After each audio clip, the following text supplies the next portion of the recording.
In this tutorial, I'll show you how to go from a raster image to a vector graphic using Canva. So I'm at the Canva homepage. I'm just going to create a file. And let's find a photo to vectorize today. I'm going to go over to Elements, go to Photos, and let's find a photo of a cute dog. And I found this little chihuahua here. So let's add him in.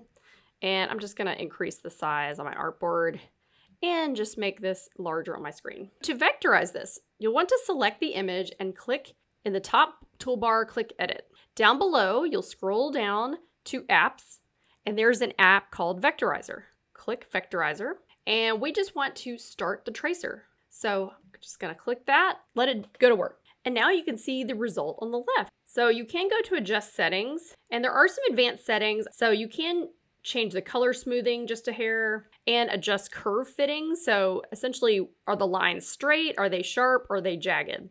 I like the smooth lines. And binary, this makes it a black and white image. So we could start the tracer to make this black and white. This is actually kind of cool. It's a little hard to see that this is a dog, but you get the idea. This is kind of the result that you'll get with black and white. So I really prefer the color option. Let's do this again, and then we'll drop it into our artboard.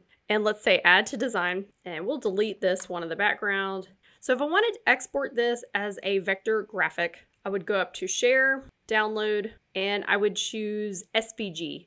This stands for Scalable Vector Graphic. You can only export SVGs if you have a Pro account. I have a free 30-day trial of Canva Pro.